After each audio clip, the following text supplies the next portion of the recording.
Hola, ¿qué tal? Yo voy a hablar de la esclavitud en el derecho romano. Empiezo hablando de que el esclavo en Roma no era considerado persona, sino que era considerado una cosa. Este esclavo podía ser de objeto de propiedad exclusiva o colectiva. La condición del esclavo en principio no tenía capacidad de derecho, es decir, no por sí solo no puede celebrar sus actos jurídicos, sino que esto queda sujeto a la propiedad del amo, digamos. En Roma nacían esclavos, los bebés de madres esclavas, perdón, por más que el padre de ese bebé fuera libre, no importaba. También una de las formas que se generaban los esclavos eran por medio de las guerras.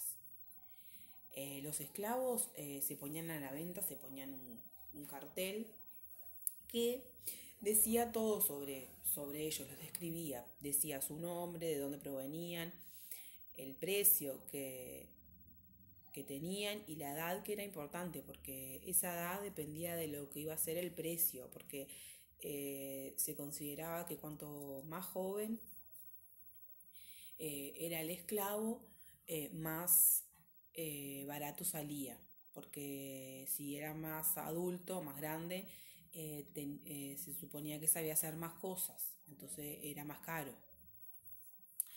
También otras formas de hacerse, o sea, también se podían convertir en esclavos las personas libres.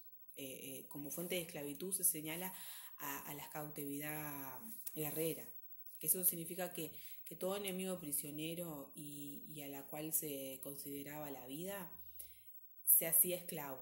En principio estos esclavos eran del Estado romano. Por ejemplo, si ese Estado romano los vendía a un particular, ese esclavo pasaba a ser propiedad del particular, digamos. Los esclavos tenían la misma condición etnia y religiosa que sus amos. Ellos convivían mucho tiempo con sus amos. Trabajaban juntos, estaban junto a sus hijos, practicaban el culto.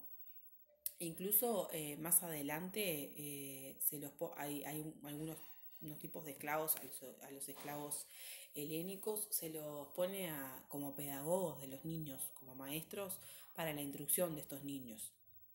Pero esto, por ejemplo, a fines de la República cambia, porque los esclavos aumentan y son mayormente esclavos extranjeros cautivos. Entonces, a estos esclavos no era como los otros. A estos esclavos los mantenían alejados de las casas familiares, alejados de los niños y los ponían a trabajar en el campo de los dueños. Los esclavos de ciudad, algunos también formaban su propia familia, tenían su propia vida. Y había varias formas de que un esclavo tuviese su manutención o libertad. Primero, una es cuando ese esclavo muere. Cuando el esclavo muere, se considera que se deja libre porque se dice que se deja libre para que tenga su velorio como persona libre.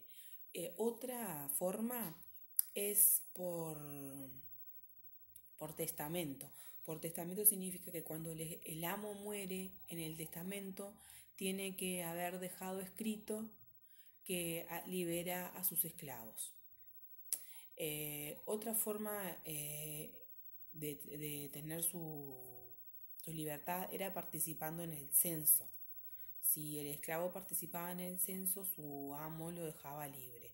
También otra forma era como un ritual que hacían, que el amo llevaba al esclavo, un magistrado lo tocaba con un palo y ese momento, ese acto que se celebraba, ahí ese esclavo quedaba libre.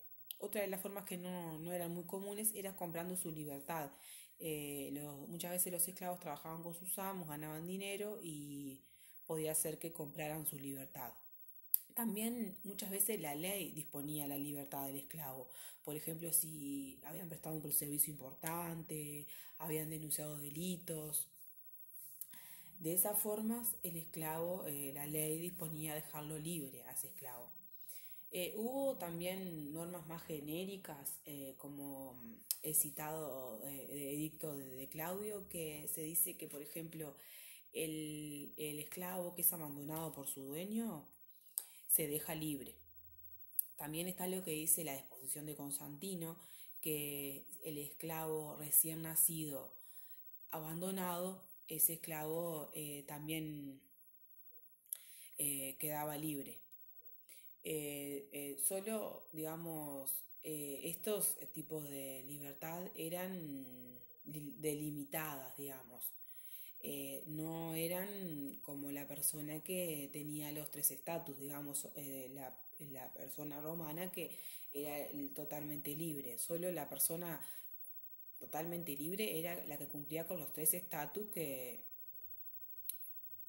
digamos, el estatus libertatis, el estatus civitatis y el estatus familiar. Esos eran las personas totalmente libres. Estos esclavos que quedaban libres provisoriamente, digamos. O sea, provisoriamente no, con limitaciones.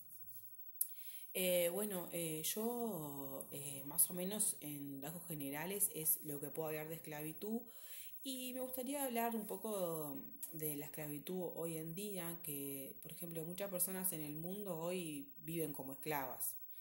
Son víctimas de trabajo negro, trabajo forzado. La mayor fuente de esclavitud hoy en día se encuentra en la India. Cuando hay una explotación comercial sexual mucha, digamos. Y estuve informándome y existe un país que se llama Mauritania, que es un país de la República Islámica, que me gustaría dejarlo como información, que hoy en día existe ese país en la República Islámica, que la esclavitud es por herencia. La condición esclava va pasando de generación en generación y la gente, los dueños de esos esclavos, los venden, los regalan y los hacen con ellos lo que quieren. Y me parece que hoy en día que pasen estas cosas no es común. Y quería también dejarlo como información cerrando el tema de esclavitud. Bueno, me despido y buen fin de año para todos. Chao, hasta luego.